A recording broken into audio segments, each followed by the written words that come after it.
Hello, builders and LEGO fans. Today I wanted to give you a tour around this starship I built called the Orca. It's a fancy space yacht for bringing good party to distant worlds. That's what I wanted to do, but I realized there's something messed up with this thingy that actually gives me a good opportunity to give you kind of a look under the hood. I'm going to attempt to do an on-screen repair. So this spaceship, this whole ring, is the drive system. These pods are the kind of in-system thrusters, going at normal space. And the rest of the ring is the, hyperdrive, FTL engine, whatever you want to call it. So, this whole ring around here is whatever makes it go super fast in whatever form of sci-fi magic you want. But I realized the last time I put this thing together, I made a mistake reassembling this side. These engines are pointing backwards. This spaceship's going in a circle very fast, probably ripping a hole in the space-time continuum in itself. So I'm going to take this apart on screen and let you guys get a look kind of under the hood inside the components of how this thing's assembled.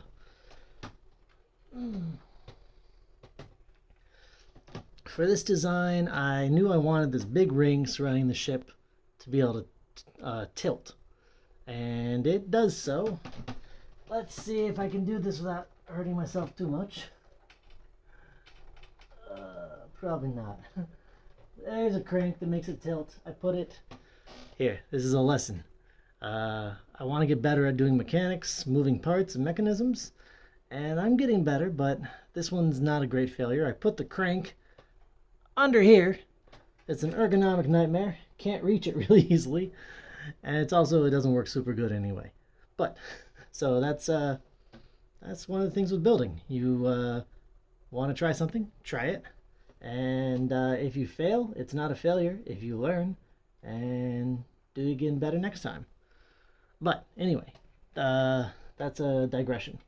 The axle here I knew was going to be carrying a whole lot of weight, and I didn't want it to sag at all. It does a little, but really far less than I thought it would.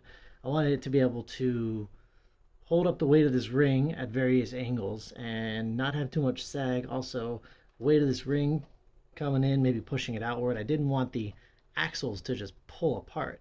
So I'm going to take this apart, show you how I achieved a good bit of strength within this area to make a moving part that doesn't pull itself apart. Because I find big axles are a little hard to come by in LEGO. So let's do some take apart.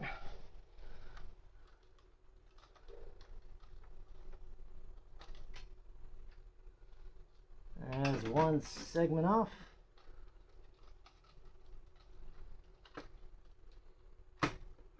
And another.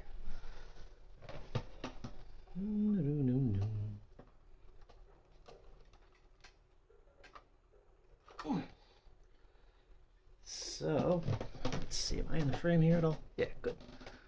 Oh, sorry about that. Inside this frame, I just did some Technic mumbo jumbery. This is one of the pin or axles that has a plate on the end, so it is stuck in there. It will not.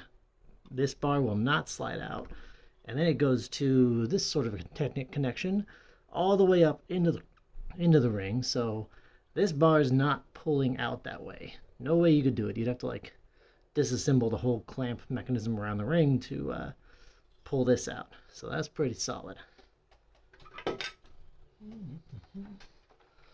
Let's see how close I can get on this. Maybe I'll zoom in a little. Yeah.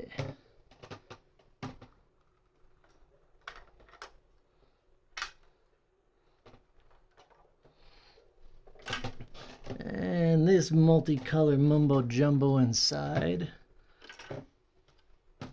is kind of aiming to achieve the same sort of thing. Technic bars pulling up through, holding this whole thing solid so that it can't really come out easily at all from the big gear that's holding it on in the middle. So this isn't coming off. The only break point is right where this meets into there. It's got the stud connection to the cone pieces.